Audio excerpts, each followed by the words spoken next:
degree in mechanical engineering, Roy Tuscany moved out west to pursue his dream of being a professional free skier.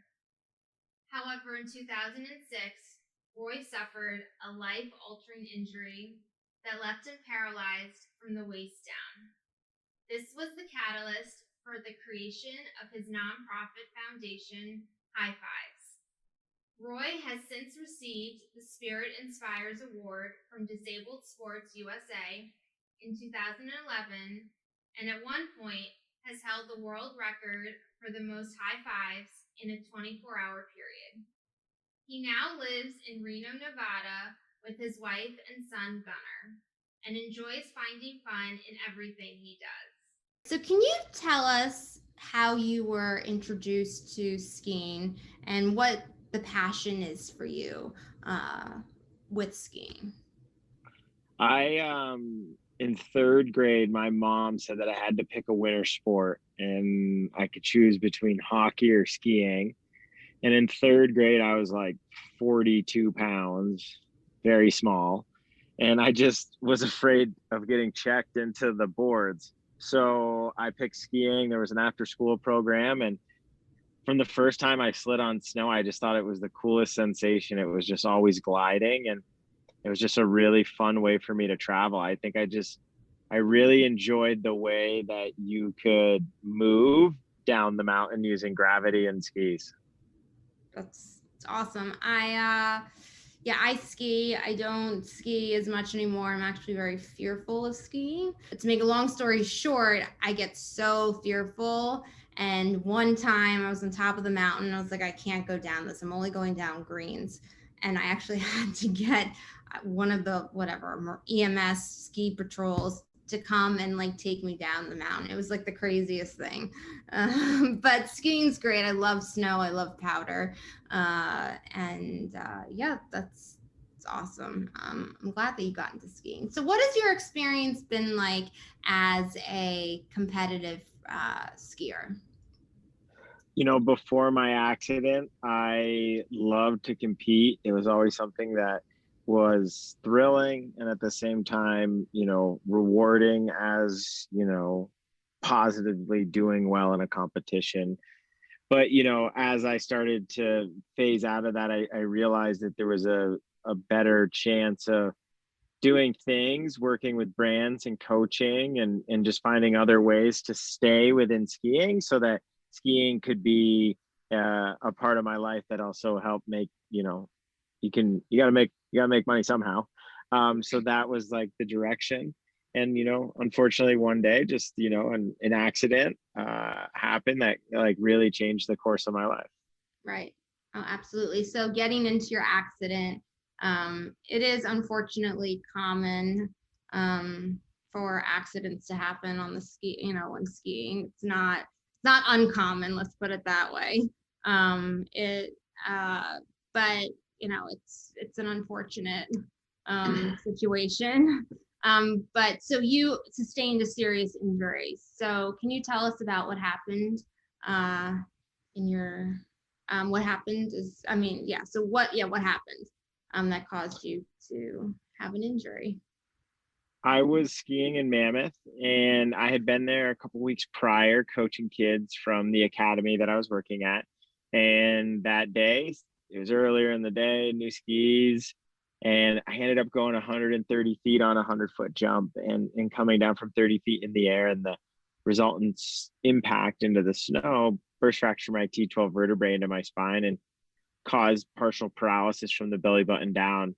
And at that time, it was complete, no feeling, no sensation, life flighted to renowned hospital, surgery, repairing spine, and, on a road to recovery now with, an outcome of, partial paralysis, and seeing the more rehab, the more potential that recovery could have to 100%. But some health complications, some unknowingness, some, not knowing what to do when you have one of these life-changing injuries, I think attested to some of my recovery, and also attested to, learning and hoping to share with others to make sure that other people have a chance at full recovery if it's an option, or giving them resources if, there's other outcomes, and people are looking for other resources.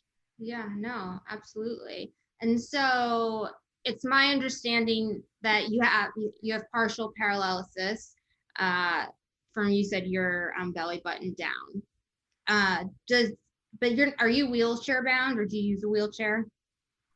So I have about 90% use, 90 to 95% use of my left leg. And then Okay. my right leg, I've got basically a quad muscle. Okay. So the most of my right leg is pretty, non-stable, pretty hard for weight bearing. So I use a cane for long distances. Mm-hmm. And then for skiing, I use a magnitude of bracing, and also these 4 tracking poles. So these poles that have skis on the end of them. Oh, okay. Well, I mean, it's obviously, it's good for my audience to know, but the reason why I'm actually asking is because when I Googled and saw your interview, Googled you and saw previous interviews, it didn't appear to me that you were standing and walking and all of that. So that's the only reason I asked. Oh no, I am totally okay. You Okay. can ask me anything. My favorite color is camouflage. And I am totally comfortable. So Okay. don't No. at all. I just Okay. wanted. No, I I was totally just respect. curious. I totally respect it. But just on you, like Yeah. I'm totally Thank good. you. Yeah. No. Most people are open. Some people can be closed off, but I try to like, I try to be like transparent and not cross over certain lines if someone's not as open. Anyways, most people are, so all You're good. good. Not a problem. So what was your recovery process like once you sustained your injury, and how important was the support that you received? And then where are you today in your life? My recovery was luckily, helped and encouraged by a really great group of people. So parents and the kids of the program that I coached at Sugar Bowl, which is here in California, and then the community I'm from back in Vermont, the Mad River Valley and Waterbury. And they came together and they put on fundraising events, and they gave gifts through a nonprofit arm that was set up of the Sugar Bowl Academy where I work. And that helped ensure that for 2 years I could focus on recovery. And, I tried my best to keep people updated, but it really came down to that, purpose of paying it forward to help others, that, we could provide what I was given from a great group of community to maybe others that don't have community, maybe people that fall into the same shoes that I did that didn't have that same support. And so that's what we did as an organization. And in the last 11 years, we've grown to, support nearly 400 individuals and veterans with life-changing injuries, given out grants and hosted camps, and have a safety education platform, and have a facility here that's no cost. And there's a lot of cool opportunity that we've been able to provide back to a community. At the time when I got hurt was probably not as navigatable. I think I just made up that word. But it didn't have a collection of people that could help, or be a part of our community. And I think that's a really cool thing that we've been able to establish and create within the community of people that we've been able to support. I think it's wonderful. If I lived near you, I would definitely help out and so forth. I think it's wonderful what you're doing. So what, so clearly we're talking about your foundation, the High Fives Foundation.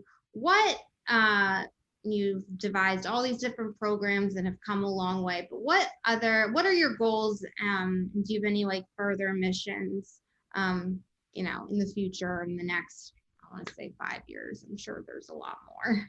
You're still developing. I know COVID was a huge, downward, spin, but we've been able to find ways to actually come out of COVID successfully, and kind of take things that we've wanted to change or transform. And we've been able to do it pretty cool. And, we're on path now to do even more than we've ever done before. And I think that's a big thing for us.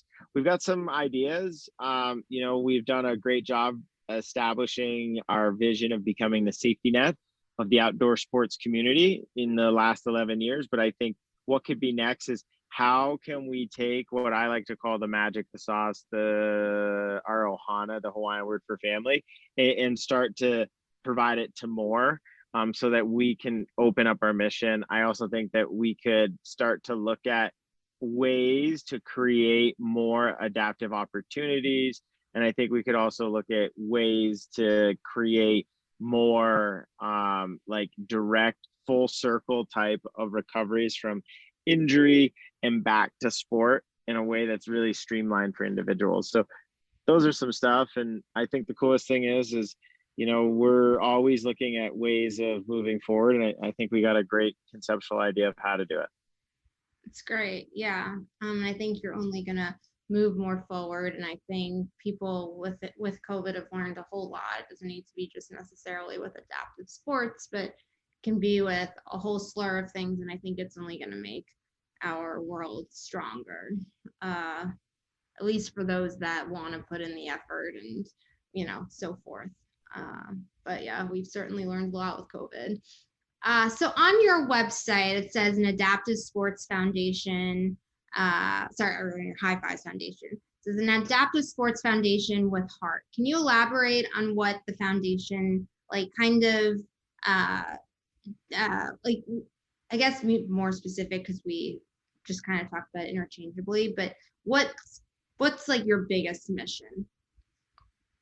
I think my biggest mission is to provide that opportunity to get back to the sports we love. I think one thing people don't realize is that when you get hurt, the one thing that doesn't always like come about, or there is no metric, is like, what happens to those friends that used to participate in sports with, or where does that continue? And, sometimes that gets lost. So if we can give that opportunity to get people back out into sport, I think that really opens up a lot of other things that are underlying issues that sometimes arise from not feeling included. And if we can provide that inclusive opportunity, it's a really cool way to help using sport as a byproduct of creation for community again for someone. So I think that's a really like idea behind some of the really impressive things that we've been able to do. Absolutely, for sure. And what have been some of the challenges that you've faced over the years? Challenges, when we first started, I think a challenge was it was like a small niche community. Mm-hmm. So how do you grow? Sure. And it just takes time. I think one of the other things that we saw was people thought that, okay, well, you're supporting people that are getting hurt. Are you supporting, daredevil-like activities? And that's really what came about, that basics, be aware, safe in critical situations, educational platform or pillar program service for High Fives that we're able to promote and give out free every year annually at no cost to, schools, education centers, and everything in between. So, I mean, those are some of the ways and things that we've struggled. But I think one of the things that we've done is that we've always tried to learn and try to find solutions to, the things that seem not backwards, but that seem like, problems that say, hey, okay, thank you for recognize, here's how we're saying that we want to find a solution to it. And we can't always find a solution, but those have been some of the ones that I would say that have been struggles to then turn into, okay, here's how we learned and here's how we adapted and overcame. Yeah, no, absolutely. And, and with every organization, there's always going to be challenges and struggles. And, adaptive sports is a very unique kind of niche. I mean, it's one thing to talk about interviews and do interviews and so forth for a foundation, clearly different than ABLE, but adaptive sports, there's, you have to sometimes think out of the box. And so, yeah, starting any business is not easy, and maintaining it, and there's always challenges, but you're rising up to the challenges very, very well, you and your staff. Thank you.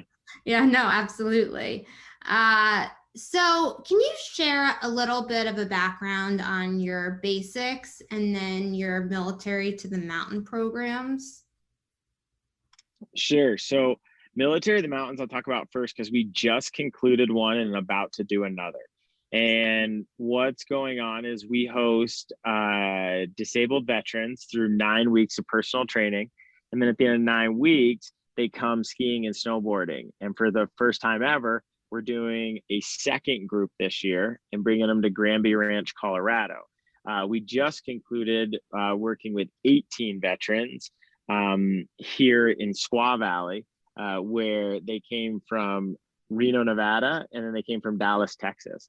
And the individuals went through 9 weeks of personal training where they focused on either skiing or snowboarding or whatever discipline they were to do on the snow.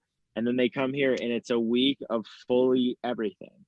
From the time you check in to the time you check out, everything is taken care of for the veterans. And it's really about growing, not only as individuals, but also that tribal, that unit, that platoon, which they're all so already rooted in from their training and military service, that when they come to SQUA, it's this growth. And it's a really cool program that encompasses 10 weeks of support, of 10 weeks of dedication, and 10 weeks of transformation. So really cool thing. So that's our Military to Mountains program.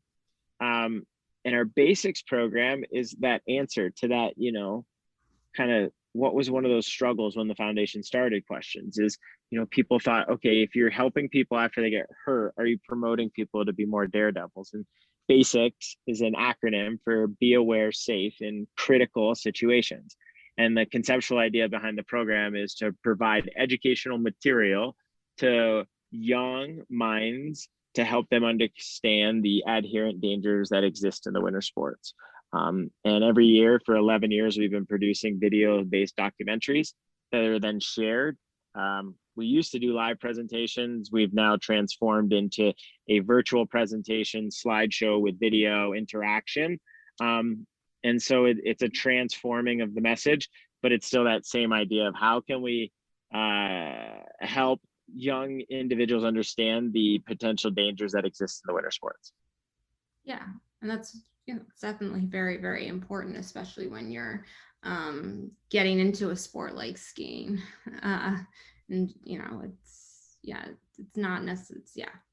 Well, I mean, you've been around a lot of people who've had a lot of different injuries. What would be something that you would say to somebody, words of advice or wisdom, who has sustained a serious injury? The thing that I've told so many people so many times is like, it'll never be the same, but it can still be awesome. And right. That is like to understand that like your life is like, first off, congratulations, you're still alive. Mm-hmm. Awesome. You just had a life-changing injury. Like the word life-changing is not like broken bone.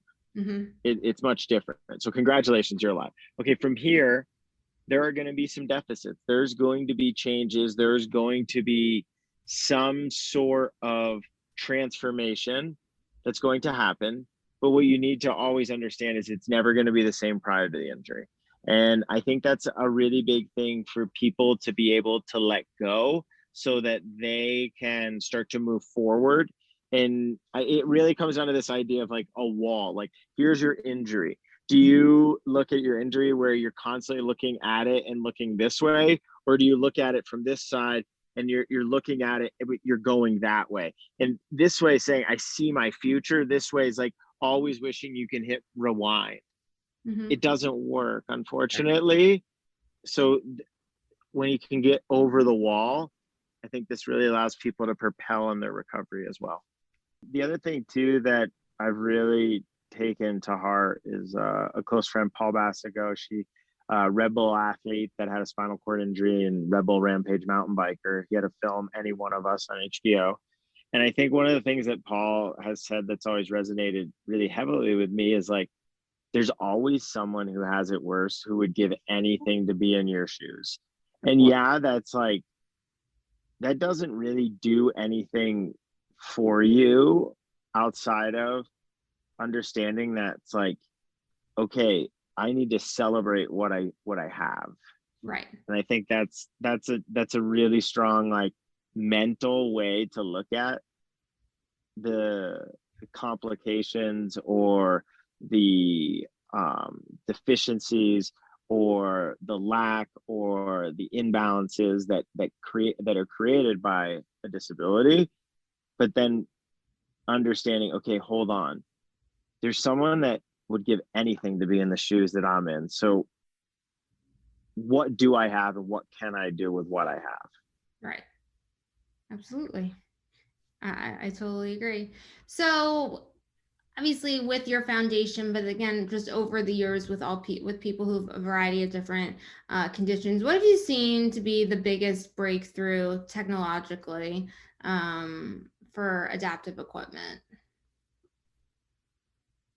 I think what's happening now is things that are starting to be universally designed, and they're not there yet, but they're like, it's like they're right on the edge of Niagara Falls. Like Nike releasing that Fly Easy shoe that actually, not the first iteration, the soonest one, the break, slide in, pop up. That's pretty universally designed. I think these e-bikes are really a game changer, and I think more and more people need to be educated on the user database, the users that are using these. But again, those are becoming universal because you can, with a lower extremity, be able to still do it if you don't have quite the power to generate, but you have the motion. So I think the more and more things that companies are doing to create universal design, I think is really exciting to see. The other thing is I really believe Toyota as a brand getting so behind and supporting at the same level. There is no tier.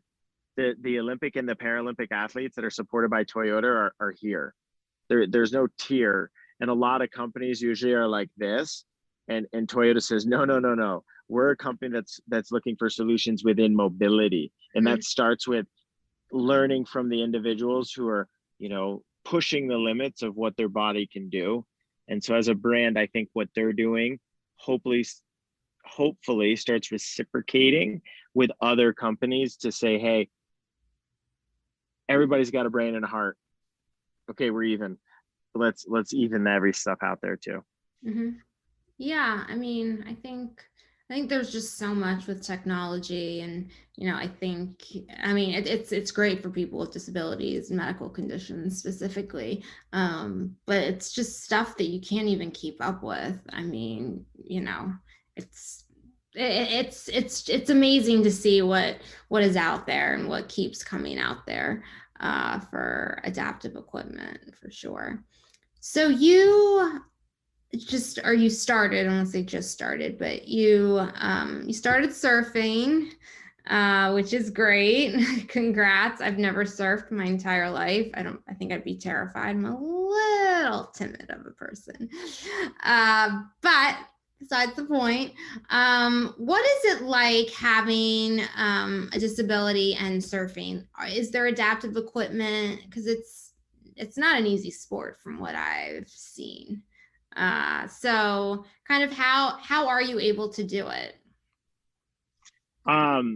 I use a wave ski, so I sit down. I don't have the strength in my legs to support my body, nor the ability to use any muscles below the knees on either to control my feet to be able to truly surf as what would be seen as an able-bodied surfer. For me, with the rods in my back and the way they are, it's really hard to lay prone and arch. So the solution is wave skiing. The problem is it's like instantaneously looked at in a weird way by most locals until they understand what's going on.